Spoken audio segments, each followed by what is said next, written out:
Meus queridos amigos, minhas queridas amigas, que o Senhor seja conosco, que nos abençoe e nos envolva na sua proteção e nas suas bênçãos de paz. Allan Kardec, o extraordinário codificador do Espiritismo, recebeu dos espíritos imortais que o assessoravam a afirmação de que o universo é regido por uma lei, a lei divina. E graças a essa informação, que até aquele momento, segunda parte de O Livro dos Espíritos, Allan Kardec não havia tido nenhum tipo de dado, não havia recebido nenhuma informação a esse respeito, senão a partir daquele capítulo que seria o primeiro capítulo da terceira parte dessa obra mencionada, que ele deu o nome Lei Divina ou Natural. Ele compreende que o universo é regido por uma lei, uma espécie de lei cósmica, que regula o equilíbrio do universo e que implica nas menores como nas grandes coisas, que afeta as mais comezinhas circunstâncias e as situações mais grandiosas e abrangentes. Interessado nessa questão e intrigado em entender o universo como regulado por uma lei, não que Deus efetuou essa lei e passou a descansar, como se Deus não tivesse a sua ação também no universo, que nos escapa completamente à nossa compreensão, como é que Deus manifesta-se e atua no universo. Mas como diz um grande confrade e intelectual espírita, Deus não deixa de ter limitado o seu poder ao estabelecer leis, porque é um gesto de humildade, submeteu o seu poder, já que é onipotente, ele pode tudo, submeteu o seu poder dentro das leis que ele mesmo engendrou, é o máximo da humildade. A verdade é, no entanto, que nos escapando completamente como é que Deus se manifesta e como é que Deus funciona, porque está além da nossa capacidade cognitiva e de sensibilidade atual, os espíritos dizem a Allan Kardec que o universo é regido por uma lei divina ou natural. E graças a isso, no item 614 do Livro dos Espíritos, obra já citada, ele pergunta que se deve entender por lei natural, já que na área da ciência havia discussão o que era da natureza e o que era da cultura, o que era da chamada civilização e o que era do chamado fenômeno e do mundo natural. Havia fenômenos naturais e fenômenos não naturais? Havia essa discussão nas ciências, principalmente nas ciências humanas do século XIX. Allan Kardec então pergunta que se deve entender por lei natural. Ele havia recebido a informação de que o universo é regido por uma lei divina. Por isso ele pergunta, que se deve entender por lei natural? Questão 614. E as vozes angelicais, os espíritos excelsos respondem, a lei natural é a lei de Deus, única possível para a felicidade dos povos. Indica ao homem o que ele deve, do que ele não deve fazer. E o homem só é infeliz quando dela se afasta. Graças a essa colocação, com esse poder de síntese extraordinário, com essa capacidade de resumo extraordinário, Allan Kardec se interessa em desdobrar, nesse mesmo capítulo, as várias questões que ele formula a respeito da lei divina ou natural, que era uma e a mesma coisa, dando seguimento a uma série de proposituras que vão culminar nas questões 642, 650 mais tarde, para acabar o capítulo, os espíritos dizendo que a lei é uma só. A lei divina é uma só. Mas, se o quiseres, para entendê-la melhor, podeis dividi-la e desmembrá-la em 10 leis morais, com uma linguagem atual, mas que nada mais é do que a repetição do discurso mosaico, graças àquela grande mensagem que Moisés e o povo hebreu estruturou na antiga Israel, ou melhor, na antiga Palestina. Graças a isso, Allan Kardec então dá a nomenclatura dessas leis, dividindo-as em lei de adoração, lei do trabalho, lei de conservação, lei de destruição, lei de progresso, lei de sociedade, lei de reprodução, lei de liberdade e a última lei, lei de justiça, amor e caridade. Essas leis, lei de igualdade, essas leis estruturam uma lei divina, que é uma ética cósmica só. Uma unidade que regula a vida do cosmo.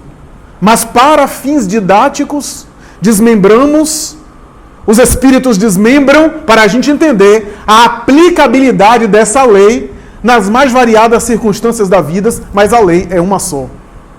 Interessante notar que Allan Kardec começa dizendo que, inclusive, nós podemos também dividi-las em leis que têm aspectos materiais e leis morais. Por isso que a terceira parte do Livro dos Espíritos é leis morais, porque ele se resume a analisar essa lei divina naquele aspecto que diz respeito à vida psíquica do homem, à vida comportamental, à vida moral. Mas Kardec vai dizer, as leis materiais regulam a vida da matéria. Permite as condições da vida física, da vida orgânica. Estrutura a vida material densa. E as leis morais regulam a vida da alma. As leis materiais são da alçada da ciência, diz ainda Allan Kardec. E as leis morais são da alçada da religião, de um modo geral, e do espiritismo, de uma forma particular e específica. Essas leis que regem a vida do homem têm a sua aplicabilidade, têm as suas manifestações nas situações mais variadas, como nós falamos. Mas o que é mais interessante é quando os espíritos dizem a Allan Kardec, a partir da questão 624 e mais tarde 627, quando os espíritos dizem que essa lei vem sendo revelada ao homem de maneira gradativa e progressiva ao longo do seu processo de desenvolvimento intelecto-moral. À medida que a humanidade avança, que o ser humano se aprimora, ele tem mais maturidade, mais capacidade de aprender uma parcela maior dessa lei. Aspectos mais importantes, mais profundos, mais sofisticados dessa lei universal, dessa lei cósmica. É por isso que a humanidade avança. E Kardec chega a dizer mais tarde em A Gênese, em um capítulo específico sobre revelação da lei divina, ele vai dizer que revelar vem do latim revelare, que é tirar o véu, arrancar o véu, desnudar. Portanto, a revelação da lei divina faz parte da própria lei divina. A própria lei divina, porque tem o progresso embutida nela, permite ou enseja a revelação da própria lei. Deus vai se revelando à criatura aos poucos, por intermédio da sua lei. Interessante isso, né? Porque a gente vai percebendo aspectos da divindade através da sua lei, da sua forma de regular a vida material, a vida moral. O que significa dizer que Deus vai permitindo à criatura ele ser revelado. É Deus que vai permitindo que a gente penetre mais na sua realidade, porque a própria lei dele é que permite isso, e foi ele o autor da sua lei. Eu sei que está complicado, mas vai piorar. Kardec então examina como é que essa lei é revelada. E os espíritos dizem que a revelação da lei divina acontece não apenas na maturidade natural do desenvolvimento da criatura, porque se fosse apenas isso, nos arrastaríamos a passos muito penosos e devagar. E quando isso ocorre, lei de destruição, a divindade permite abalos físicos ou morais para sacudir as entranhas da humanidade, a fim de fazê-las avançar mais depressa. No entanto, se a gente apenas evoluísse pela força das coisas e pelas contingências, o processo ia ser muito mais penoso e bárbaro. Por essa razão, dizem os espíritos, periodicamente missionários, que são nada mais nada menos do que espíritos mais amadurecidos, criaturas que já caminharam mais os passos evolutivos, que já se encontram numa certa maturidade espiritual a ponto de ter conexões com as esferas mais altas e compreender aspectos da divindade mais contundentes, mergulham na Terra ou no planeta específico para iluminar a noite sombria por onde a criatura humana passa, trafega, coloca os seus pés. Graças a isso, essas estrelas que caem na Terra são aquelas que vêm revelar aspectos das divinas leis. É o papel dos missionários. O papel dos espíritos grandiosos.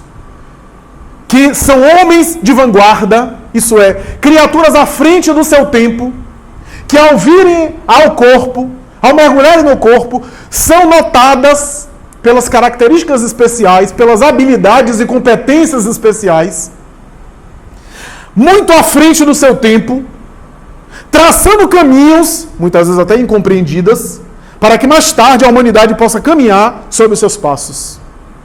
E isso em qualquer aspecto do pensamento humano.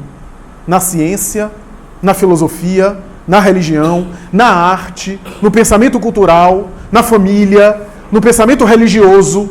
Em qualquer aspecto considerado existem esses homens. Porque quando a gente pensa em missionário, a gente só pensa numa Madre Teresa de Calcutá.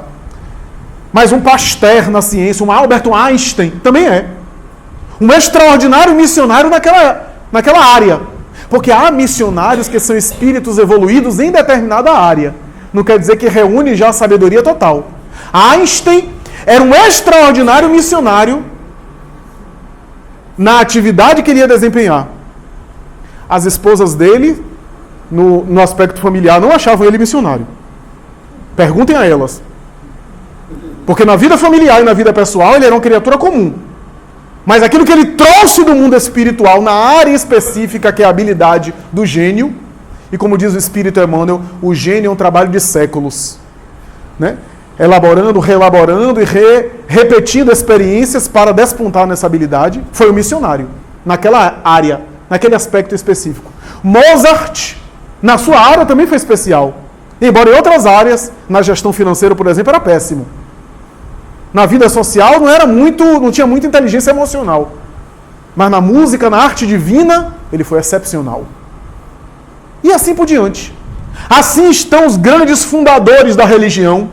Assim estão os grandes pioneiros da ciência, que proporcionam a nós uma vida melhor, material inclusive, um prolongamento da vida orgânica, graças a esses missionários que vêm na medicina, na tecnologia, que vêm produzindo elementos que possam tornar a vida material humana melhor, também são missionários, que revelam, tiram o véu de determinados aspectos da lei divina.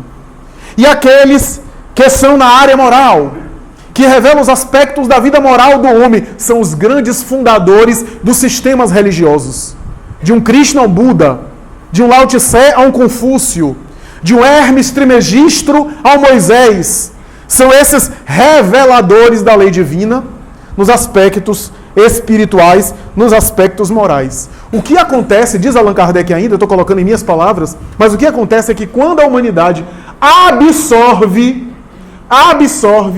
esse processo e essas mensagens desses missionários, a humanidade, ao internalizar, começa a tentar materializar na Terra aquilo que já consegue compreender, estabelecendo as leis humanas.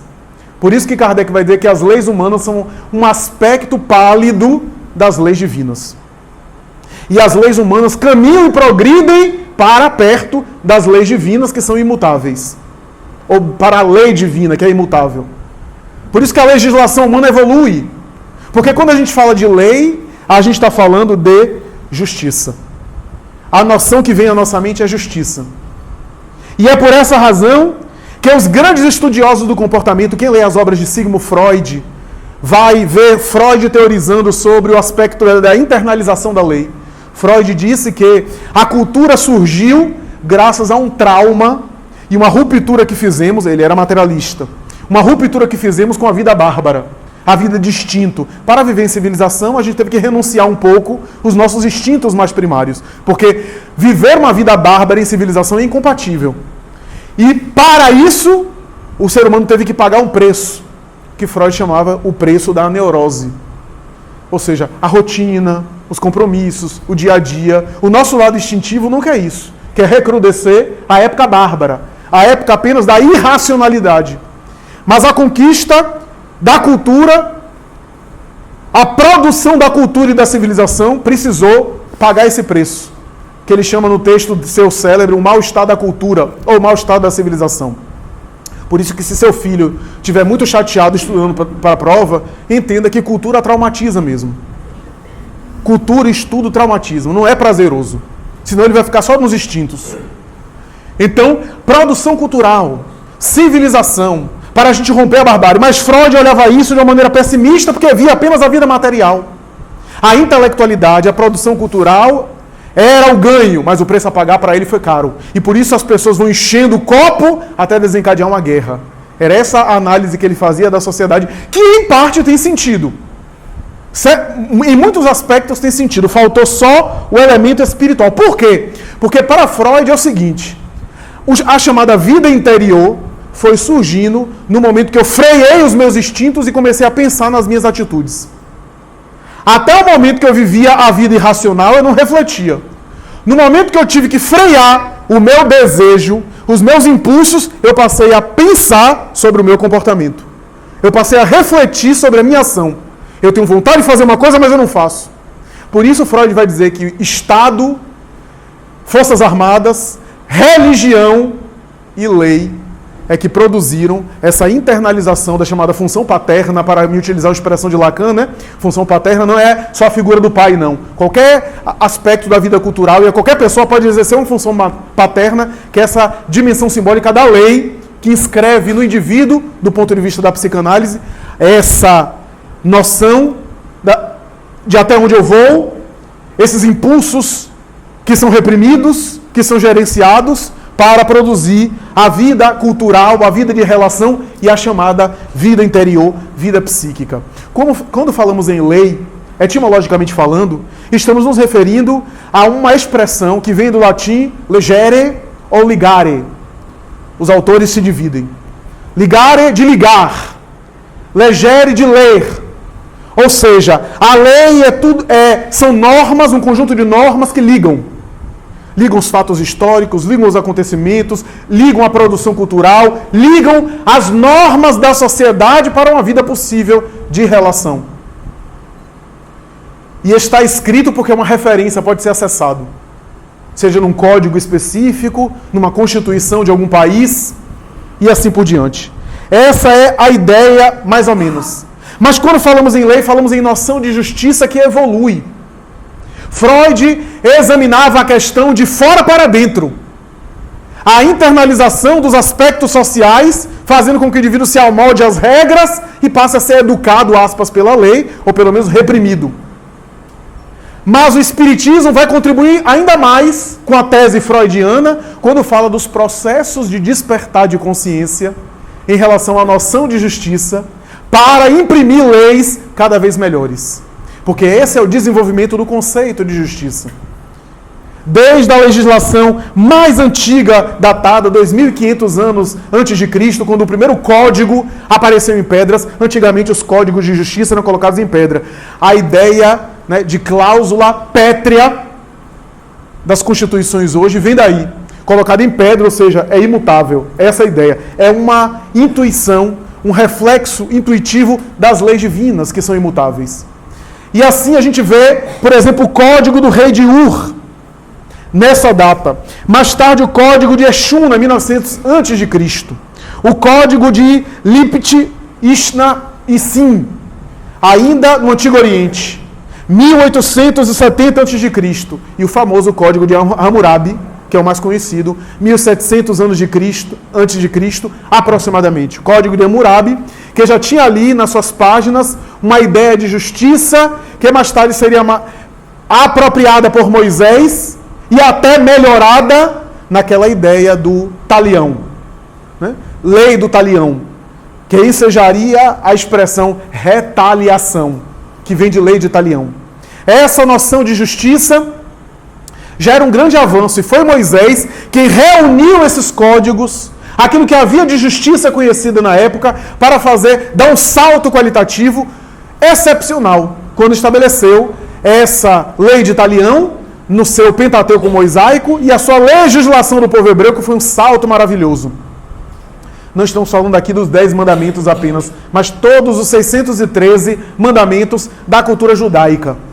Todos eles pautados nessa noção de justiça. Porque quando a gente fala em justiça, a gente está falando de equidade, de igualar. Então, por exemplo, alguém foi expoliado nos bens materiais, a justiça seria recompor isso, seria equilibrar isso, seria reaver os bens da pessoa que foi abusada. Então sempre tem uma noção de equidade, de equilibrar. O Código de Hammurabi foi extraordinário, porque antes a justiça era assim, você roubava uma galinha e tinha a vida exterminada, a sua família também toda assassinada, a sua casa apropriada. Então era uma coisa assim, num peso bastante forte. A lei de talião diz assim, você rouba, a mão só decepa, o resto não. Pra gente é bárbaro ainda, mas pra época foi um salto extraordinário. Foi um avanço notável na legislação, que era o que Moisés estabelecia nas suas compensações, e o Código de Hammurabi também assim falava. O propósito do Código de Hammurabi está lá. O propósito é defender os fracos. Era essa a ideia, porque os fracos é aquele que foi ofendido na ideia do direito e requeria a justiça. Na prática não era assim. Quase sempre as leis eram feitas para os poderosos. Então, nós temos Moisés como esse homem que vem, e aí Kardec tem razão quando diz que Moisés é o primeiro, não é que eu seja o primeiro revelador, sempre há revelações, mas Moisés representa uma grande revelação de caráter mais universal, de caráter global, a primeira revelação. A revelação de Moisés, que ele sintetiza o pensamento espiritual de antes, da Índia e do Egito, com suas superstições, com seus excessos, com todas as suas idiosincrasias, resumindo ao máximo, enxugando e economizando, colocando aquilo que era essencial, numa linguagem mais acessível, porque a linguagem dos egípcios era para os esotéricos, os iniciados, e não para o povo, tanto quanto a cultura indiana, a cultura hindu. Moisés sintetiza em um aspecto mais fácil, que o povo pudesse ter acesso à sabedoria egípcia e hindu, e também faz uma legislação fantástica, que até hoje, no seu decálogo, nos seus 10 mandamentos, é base essencial para a legislação de todos os povos. Porque ali já era um aspecto espiritual. Ele teve um transe mediúnico, se tornou um grande paranormal e recebeu o decálogo. A despeito de algumas leis que eram da época, é proibido o hebreu raspar a cara, fazer a barba. E outras coisas, como se você vê um falso profeta na rua e você não matá-lo, você é digno de pena de morte. Essas coisas que tem na legislação de Moisés, no Pentateuco mosaico, a despeito disso, há um caráter divino que é o decálogo. Porque ali há, por exemplo, o direito de propriedade, até hoje no direito. Ali há os crimes contra a vida, não matarás. Ali há a futura legislação do direito de família, no honrar pai e mãe, e assim por diante, no casamento. Então ali há um germe de uma série de coisas que foi sintetizado nesse fenômeno espiritual maravilhoso. Por isso que Kardec considera Moisés a primeira grande revelação de caráter universal. Primeiro, o monoteísmo, que começou numa nação com Moisés. A humanidade antes era politeísta. Não que não houvesse pessoas isoladamente monoteístas. Havia pessoas que concebiam um Deus único. Mas do ponto de vista de uma nação, de uma cultura, Moisés é que começou. E tudo isso que a gente mencionou aqui. Por isso, a revelação de Moisés apresenta caráteres interessantes. Eu até diria que a doutrina de Jesus já está ali em Moisés, só que de uma forma mais rude, de uma forma mais sem ser lapidada, de uma forma mais bruta. E o próprio Jesus quem disse, não vim destruir lei, vim dar cumprimento, não vim destruí-la. Esse é o aspecto, portanto, da lei divina. O aspecto que Moisés apresenta é de Deus um legislador, e a manifestação de Deus em uma justiça infinita. Era essa a ideia. Deus é que fazia a justiça. É óbvio porque é um aspecto da lei. Porque, meus amigos, justiça também é amor. Se eu faço uma lei, por exemplo, se eu sou um legislador e promulgo uma lei para, por exemplo, produzir harmonia no trânsito, fomenta o bem. Está produzindo o bem. O bem também é amor. Então, justiça também é amor. Só que justiça é um dos aspectos do amor. O amor vai além da justiça. Mas a justiça pode também ser uma manifestação do amor. Ser justo também é uma forma de amar. E uma forma de fazer o bem. Só que não é tudo. Joana de Ângeles vai dizer que nos primeiros despertar da consciência, e aí ela cita Kardec, quando Kardec pergunta no Livro dos Espíritos, onde está escrita a lei de Deus? Os imortais respondem, na consciência. Se a legislação divina está na minha consciência, equivale dizer que os missionários, etc., é só para fazer ressonância daquilo que já está dentro de mim e que eu às vezes ignoro. Mas o mais importante é o seguinte, Joana vai dizer que à medida que o ser humano sai das faixas mais primárias da evolução e evolui, ele desperta para as grandes questões espirituais, e nesse despertar, nesse evolutir, nesse adquirir consciência, as primeiras coisas que vêm à sua mente no despertar ético é a noção de justiça. O que me faz pensar que o senso de justiça, Deus em nós, a lei em nós, o senso de justiça são as primeiras manifestações da evolução moral consciente. Porque o indivíduo pode evoluir sem estar consciente, mas a evolução consciente é diferente. Então é interessante pensar, Jesus vem. E a revelação de Jesus é uma revelação que ratifica Moisés, Deus é um legislador, confirma que Deus compensa ou não compensa a criatura à medida do seu comportamento, mas Moisés acreditava numa compensação material. O indivíduo fazia o bem, tinha prosperidade material. O indivíduo era fiel a Jeová e então tinha uma vida melhor, mais confortável. Era essa a ideia. Jesus vai confirmar Moisés, é um legislador, só que é um legislador amoroso, é um pai. Resume Deus como um pai na concepção do povo hebreu. É um pai amoroso, mas é um legislador também. E as compensações são espirituais, porque há uma vida futura que ele chama o reino dos céus. Uma vida futura, onde vai haver essas compensações após a vida material. Então ele espiritualiza os aspectos da lei de Moisés. Ele espiritualiza e coloca na sua justiça a regra de ouro. Muita gente não sabe, mas a regra de ouro de Jesus, que é não fazer a outrem, o que não desejar que outrem lhe faça, é uma noção de justiça, de equidade. É uma noção de equilíbrio.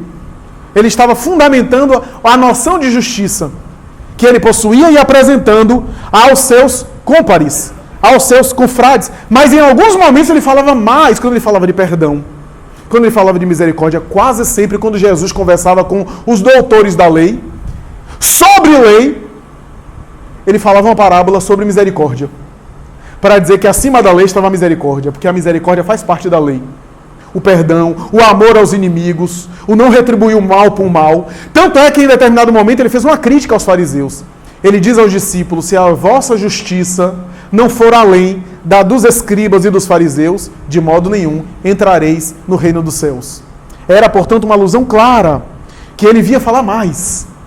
A vida futura para Jesus era, do ponto de vista espiritual, as compensações. Mas eu quero aqui destacar uma coisa. Estudiosos do hebraico, do idioma semítico, chegaram a uma conclusão impressionante. Chegaram à seguinte conclusão. A expressão justo e justiça, que estão presentes no Antigo Testamento, não tem o mesmo significado que nós usamos hoje. Sabe por quê? Porque tem trechos que falam assim, que Deus é o justo dos justos, que o sumo sacerdote que cumpre a lei é o justo por excelência. Jesus foi chamado o justo. Então você percebe que não parece ter o mesmo significado quando a gente usa a palavra justiça. Sabe que eles chegaram à conclusão que o termo que é utilizado em hebraico antigo e em aramaico, que traduz para justiça, traduz também para santo. Aquele que cumpria a lei, aquele que era justo, era aquele que tinha santidade. Aí a gente entende, por exemplo, o Livro dos Espíritos, na questão 879, quando Allan Kardec pergunta qual seria o caráter do homem que praticasse a justiça em toda a sua pureza. Os Espíritos respondem, o do verdadeiro justo. A exemplo de Jesus, porque também praticaria o amor ao próximo e a caridade, sem os quais não há verdadeira justiça. Então vejamos que é um conceito de justo muito diferente. Os Espíritos estão em perfeita concordância com o termo original utilizado em hebraico. A terceira revelação, porque a segunda foi Jesus, é considerada a lei de amor, a revelação pelo amor. O amor em Jesus tem uma tônica diferente. Moisés falava do amor aos pais, do amor aos irmãos de raça. Mas o amor ensinado por Jesus nunca antes alguém ensinou. Nunca daquela forma. Não apenas vivido por ele, mas a forma que ele ensinava tinha um sabor diferente. Buda falava de compaixão, Krishna falava de iluminação, mas o amor colocado por Jesus é um desafio que a gente não encontra em lugar nenhum. Não como ele. Por isso que Emmanuel vai dizer que a doutrina do Cristo completa, é a mais completa dos aspectos que é apresentado nos sistemas religiosos gerais. Aliás, a gente pode dizer que parte de Jesus aparece em todos os sistemas religiosos, porque a mão dele estava por detrás.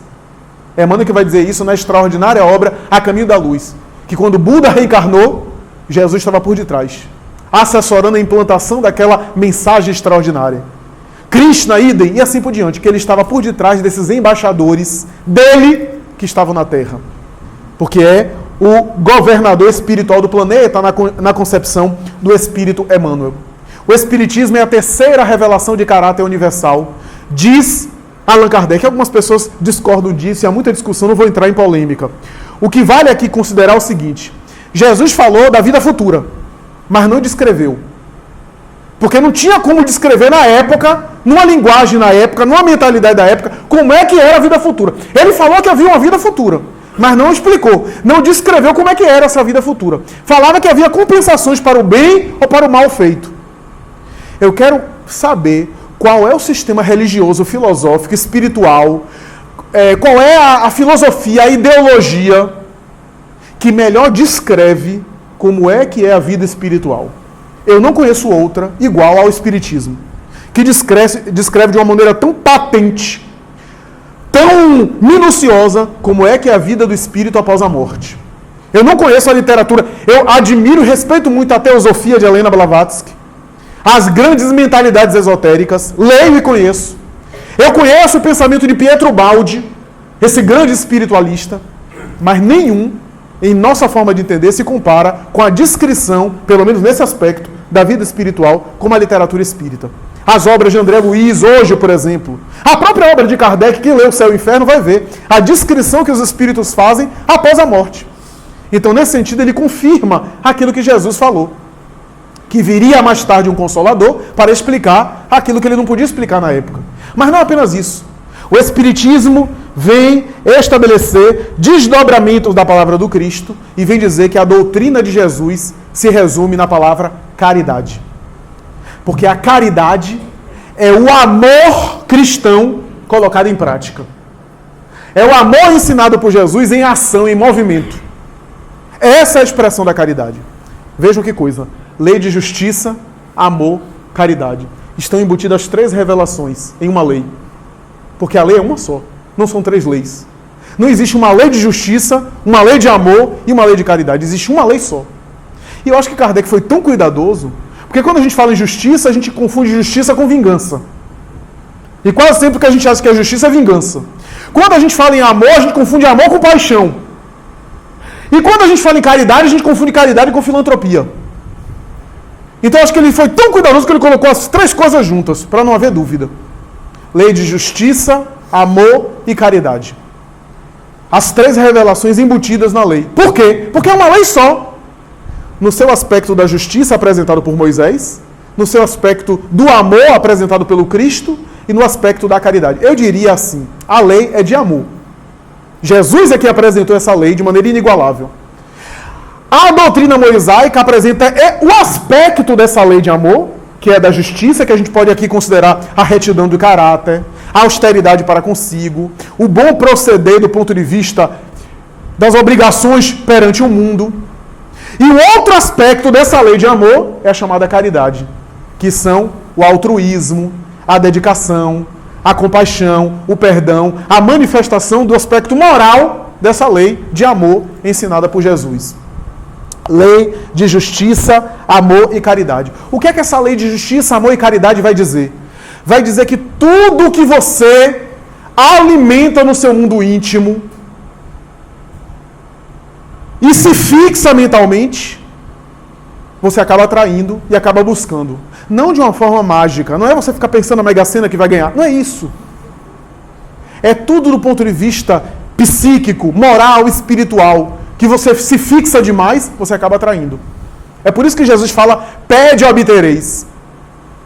Eu sei que você, muitos de nós, já está lembrando logo da lei de causa e efeito. Porque a lei de causa e efeito é embutida, é isso. A lei de causa e efeito é um aspecto da lei de amor. Se eu amo, eu respeito a lei de causa e efeito.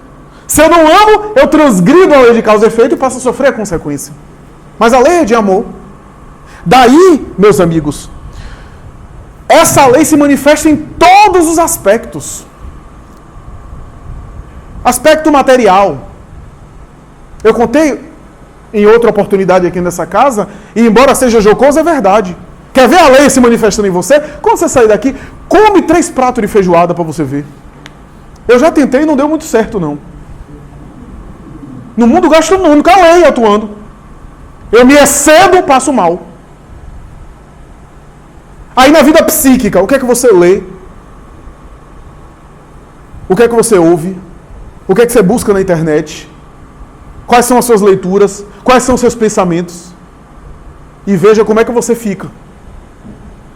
Qual é o efeito na sua vida psíquica? Na sua vida moral? Qual é o seu comportamento na vida pessoal, na vida afetiva, na vida de trabalho? Se você é fofoqueiro, você vai atrair um monte de fofoqueiro com você. Porque é isso que você quer. Encarnado e desencarnado. Já viu como fofoqueiro adora encontrar outro? É uma maravilha. Quase um não deixa falar o outro, porque sempre tem uma novidade a respeito da vida alheia. E os desencarnados também, que há desencarnados que adoram isso. Se você vive de mau humor, você vai ter um monte de gente de mau humor ao seu lado. Se você sorrir, inevitavelmente você vai gerar isso ao seu redor. Não necessariamente de uma forma mágica e imediata, mas é semeando o que se colhe.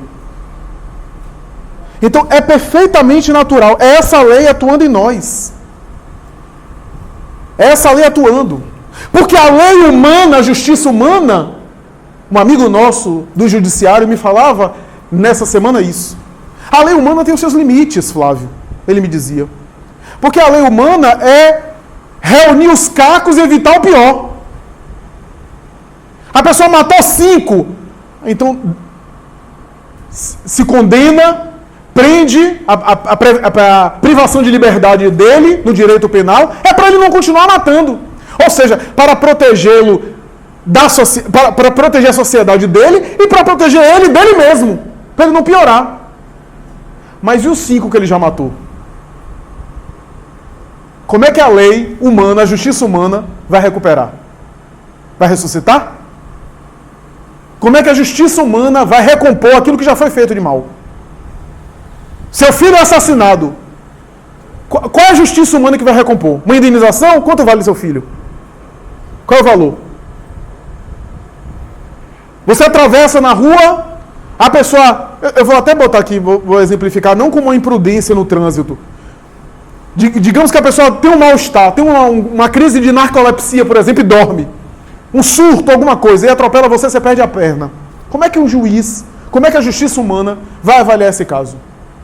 Prende a pessoa, mas e sua perna devolve depois dele ser preso? Uma indenização, quanto vale a perna? A justiça humana é impotente. As perguntas que eu estou fazendo aqui, as maiores mentes do judiciário no planeta fazem. Como é que a gente vai recompor casos como esse? Como é que a gente vai aplicar a justiça? É a pena de morte? Sim, mas a vítima já foi vítima. O direito é para evitar piorar a situação. É para conter.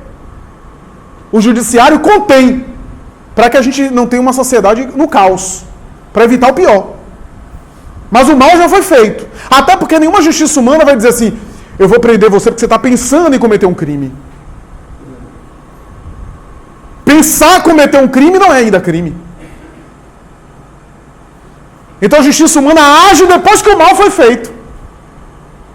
Mas a justiça divina tem mecanismos muito sofisticados para reparar tudo isso. A justiça divina transcende tudo isso.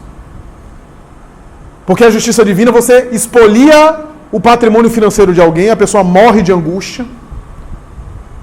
Ou seja, você não apenas se apropriou de um bem material, mas graças à sua atitude você matou outra pessoa de angústia. Porque às vezes a gente acaba sendo homicida dessa forma. O homicida não é só aquele que pega o revólver, não. A gente mata o outro, às vezes, dessa forma, que a pessoa não aguenta. O que é que a justiça divina vai fazer, que a justiça humana é impotente para fazer? Você vai receber essa pessoa como filho. Tirou a vida, dá a vida. E aí você se mata de trabalhar e não usufrui nada do patrimônio e deixa tudo para o filho. Tudo que você roubou, você devolveu agora. A justiça divina tem esses mecanismos para recompor. Para recompor. Em várias áreas, não é apenas nessa área dos bens materiais. Estou usando esse exemplo para ficar mais claro. Mas em qualquer área. Na área material. Eu me lembro certa vez do livro Leis de Amor de Emmanuel, já contei isso aqui, que a FESP perguntou a Emmanuel, é um livro de perguntas e respostas, a FESP perguntou o que acontecerá aos administradores da terra que são antiéticos, que são incorretos, que se corrompem, que malbaratam os recursos da sociedade. Como eles vão recompor essa situação? E Emmanuel responde mais ou menos assim: via de regra, esses indivíduos voltam na lavoura, no trabalho de sol a sol, sem ter o mínimo de regalia possível, a não ser o custo essencial, o valor essencial para sobreviver, para se manter no mundo, para saber desenvolver o valor e o respeito pelos valores materiais humanos, devolver parte à sociedade e para desenvolver em si essa sensibilidade em relação às questões sociais. Quando eu li isso, eu li esse livro na década de 90, na época, eu disse, meu Deus, vai ter que ter muita reforma agrária para caber tanta gente. Mas enfim, é mais ou menos isso, quer dizer, os indivíduos voltam. Na área afetiva, você seduz alguém, promete mundos e fundos, manipula, só que esse coração mais tarde é deixado ao largo, não resiste e acaba com a própria vida. Você destrói a esperança desse coração e passa adiante, porque no fundo você tinha uma relação apenas sensorial, apenas carnal, mas a pessoa se vinculou a você, se apegou a você. A lei divina tem mecanismos para recompensar. Quem lê o Nosso Lar vê isso. Quem lê o Nosso Lar vê o pai de André Luiz no umbral com as duas amantes. E a mãe dizendo assim, eu estou aqui há anos esperando que o nosso Laerte desperte, porque depois que eu resgatar, eu vou escolher reencarnar com ele e receber essas duas meninas como filhas. Aí diz, meu Deus, ela nem precisava, porque ela já estava em zonas superiores, nem precisava escolher isso. A dívida era dele, ele que se comprometeu. E André diz, minha mãe, você pode ficar gozando. Eu disse, eu quero participar da experiência. E a gente diz, coitada da mãe de André Luiz, né? Vai se meter numa dessa. Mas o pior é ele. Você imagina o que ele causou nessas duas mulheres durante a vida física e agora receber as duas mulheres dele, antigas amantes, como filha? Eita que esse pai vai chorar. Vai querer tomar passe no centro quando as meninas quiserem casar, arranjar namorado. Vai ter que fazer desobsessão. Vai ser aquela briga de ciúme, de posse dentro de casa. Porque foi ele que gerou esse sentimento nelas. Inevitavelmente vão se manifestar mais tarde na adolescência como filhas problemáticas. Porque o que eu gero no sentimento do outro, mais tarde eu encontro o outro daquela forma. Para eu poder recompor. Então, a justiça divina tem mecanismos que a justiça humana não tem. Não tem como. A justiça divina faz que o malfeitor de hoje seja um benfeitor amanhã. Diz o mundo espiritual que Abraham Lincoln, ao ser assassinado por John Booth, aquele que foi o mandatário de um grande político que estava por detrás, por causa da abolição da escravidão e da isonomia social e racial em relação principalmente aos afrodescendentes na América do Norte, ao ser assassinado por João Booth e desencarnar no mundo espiritual amparado pela missão muito bem feita, pelo menos nessa área, o antigo algoz, ao desencarnar, ficou com tanta consciência de culpa que se trabalhou durante anos no além-túmulo para voltar e recompor o que ele havia feito, mergulhando na pessoa de Martin Luther King Jr., que mais tarde, à semelhança de Lincoln, mais ou menos no mesmo período, deixando mulher e filhos pequenos, foi assassinado também com um revólver. Quem não se recorda do discurso de Luther King Jr. em prol da igualdade racial, contra o apartheid norte-americano? Um dos discursos mais bonitos dele, que é "Eu tenho um sonho", a estátua de Lincoln está atrás dele, enquanto ele falava. E o político que foi o mandatário voltou à terra como John Fitzgerald Kennedy, o presidente americano, que também era a favor dos mesmos ideais de Luther King Jr., eram inclusive contemporâneos, e foi morto também, assassinado a tiro de revólver. É claro que nesses casos a lei de causa e efeito está operando quase que como um talião, em que pese foi a escolha desses espíritos que quiseram voltar num tempo clamoroso, sabia da possibilidade de vivenciar um martírio como esse e escolheram, dessa forma, viver aquele tipo de experiência. O que não significa dizer que toda a reparação do mal seja dessa forma. Enquanto estamos fazendo o bem, o mal está sendo diluído. Todo o mal que a gente faz, a gente vai diluindo com o bem que a gente pratica. Se eu fiz o mal agora e começo a praticar o bem, eu me renovo. A história do Evangelho é toda de redenção.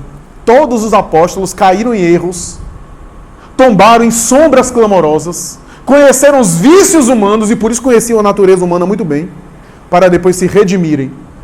Porque se a história do Evangelho fosse de anjos ensinando a ser anjos, seria incompatível para nós.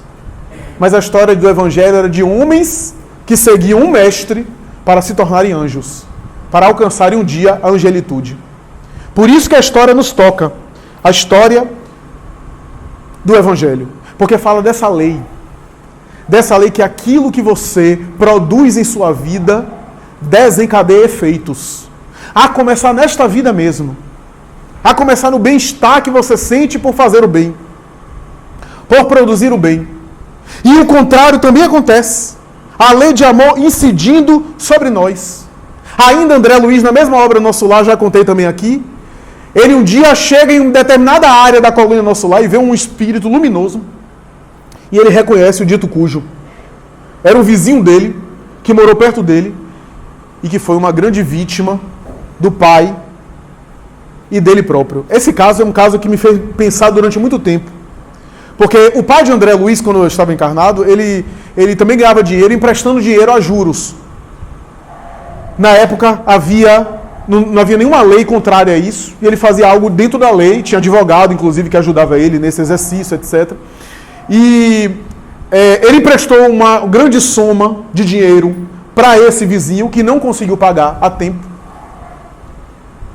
E André Luiz disse: eu me lembro, papai sentado na cabeceira da mesa do escritório, eu do lado dele, disse: não, que execute a lei. Mamãe, que era dada a sentimentos assim, era muito piegas, muito sentimentalógicos, pedindo: dê um tempo a mais, aumente mais o período, de repente ele se apertou um pouco mais, ele vai pagar, etc. E o homem, ajoelhado, aos prantos, pedindo um pouco mais de tempo para pagar. Veja, ele estava dentro da lei, estava agindo corretamente dentro da lei. E ele então executou a penhora dos bens. O indivíduo perdeu a casa, era pai de família, teve que sair da região e ir para um local mais simples e viver bem afastado, etc. E ele diz: eu me esqueci do Silveira, e agora encontro o Silveira iluminado no além, e eu naquela condição. Eu fiquei com vergonha de falar, e o Silveira disse assim: André, não volte ao passado, está tudo tranquilo, eu fico feliz de lhe encontrar, venha cá me dar um abraço, etc. E ele disse, escuta, eu queria lhe falar um negócio. E aí começou a ensaiar, disse, eu queria lhe pedir perdão pelo papai, etc. Ele disse, não, que nada, não se preocupe disso não. Foi muito bom para nós. A gente acabou crescendo, evoluindo, uma vida mais modesta, uma vida de penúria, nenhuma reclamação. Acho que, inclusive, eles acabaram realmente evoluindo com a experiência. O que eu fiquei pensando é o seguinte, que eles estavam corretos, do ponto de vista legal, a família de André Luiz. Mas ele ainda assim se sentia um pouco mal, porque não agiu com misericórdia. Agiu só com justiça. Ou dentro dos parâmetros da lei. Porque nem tudo que é legal é moral. Diz o Espírito Joana de Ângeles. Em algumas legislações, a pena de morte é legalizada. A eutanásia, o suicídio assistido, a legalização do aborto. Mas isso não significa que sejam morais. Então, há uma diferença nesse sentido. E quantas coisas a gente faz que a justiça humana não nos alcança? Eu estava falando aqui da fofoca, da maledicência. Porque tem uma maledicência assim, uma fofoca que é ingênua, mas tem uma que mata o outro. Humberto de Campos Espírito disse, mais tarde, que chegou no além-túmulo assim. Porque como escritor na Terra, ele tinha um lado também mesquinho, que ele enxovalhava pessoas, usava um pseudônimo para sair por aí falando da vida alheia, atacando famílias respeitáveis, né? E o pseudônimo era Conselheiro XX. Por isso que depois do processo da Federação Espírita Brasileira, da família de Humberto de Campos, que entrou contra ele, né? Por Chico Xavier, ele mudou o nome para Irmão X, em referência ao pseudônimo que ele usava enquanto ele estava encarnado, né? E ele disse que chegou no mundo espiritual com uma consciência de culpa muito grande, porque ele via os males que ele havia feito com uma escrita mesquinha, agressiva, às vezes vulgar, chula, e ele estava agora arrependido no além, com consciência de culpa. E pediu a Emmanuel, pelo amor de Deus, para escrever por intermédio do médium Chico Xavier, para reparar um pouco. E Emmanuel disse, olha, eu aceito, mas você vai ficar 10 anos em nosso lar, tomando aula de evangelização. Olha, se Humberto de Campos precisava tomar aula de evangelho, imagine nós, mas tem muita gente na casa espírita que acha que não precisa mais ter aula de evangelização não, que já superou isso. 10 anos, e ele próprio, Humberto de Campos, disse a Emmanuel, mas quem o senhor acha que eu sou? Eu sou imortal da Academia Brasileira de Letras. Emmanuel sorriu e disse, meu filho, seus títulos ficaram na sepultura. Aqui você é um enfermo, como quase todos nós. Só deixa você escrever pelo médium depois de tomar aula de evangelização, porque a sua pena está acostumada a escrever só coisas mesquinhas, e não coisas do Evangelho. No prefácio de Boa Nova, quando ele volta e escreve Boa Nova, uma obra fenomenal, ele diz no prefácio, eu estava acostumado a citar os autores materialistas, os grandes autores céticos. Hoje eu prefiro citar Mateus, Marcos, Lucas e João, os 4 evangelistas. O que eu quero dizer com tudo isso, meus amigos, é que as leis de amor, ou há a lei divina ou natural, e é isso que é interessante ver, quando a gente pega o capítulo Lei de Justiça, Amor e Caridade, do Livro dos Espíritos, a gente percebe que aquela lei divina ou natural que Allan Kardec começa a terceira parte, e que depois desmembra em 10 leis, ele vai dizer que essa lei, a lei divina ou natural, é a de justiça, amor e caridade. Se a gente quer dar um nome para ela, o nome dela é de justiça, amor e caridade. Que se manifesta na vida material, na vida mental, na vida psíquica, na vida moral, em todos os aspectos da vida humana. Em todas as situações da nossa vida, a lei está operando em mim porque eu a trago dentro de mim. Quando eu leio o Evangelho é apenas para lembrar a lei que está dentro de mim. Por isso eu me emociono, porque está dentro. Por isso eu me sensibilizo com a mensagem espiritual positiva, porque eu já carrego. Eu só às vezes ignoro as preocupações materiais, a minha inferioridade, ignoro, acaba abafando, mas ela está ali.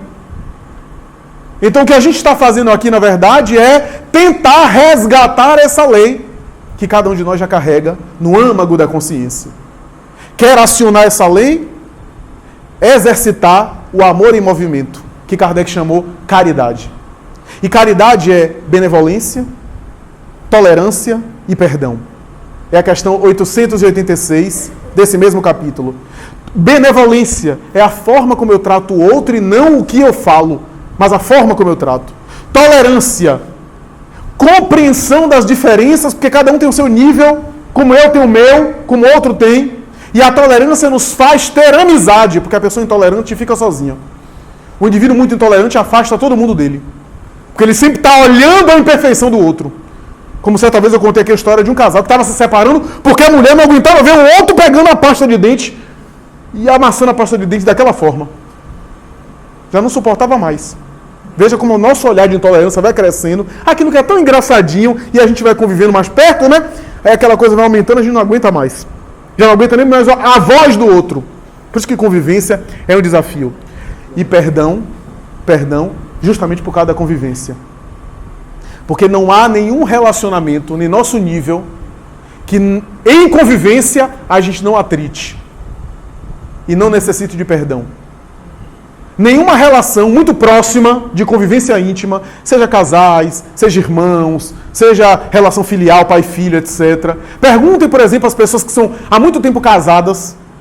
50 anos de casado, um casal amigo nosso fez 50 anos de casado agora. E eu disse isso para eles, não se chega a 50 anos de casado sem muito perdão. Sem muito perdão.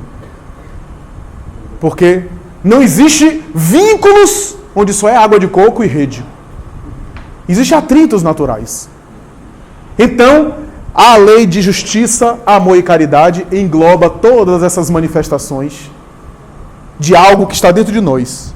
Mas se a gente ainda assim tiver dificuldade em entendê-la, se ainda assim a lei de justiça, amor e caridade foi incompreensível para nós, entendamos que essa lei um dia se materializou na terra e se chama Jesus. Jesus é a lei de Deus encarnada. É o verbo que se fez carne, como diz o evangelista João. Muita paz.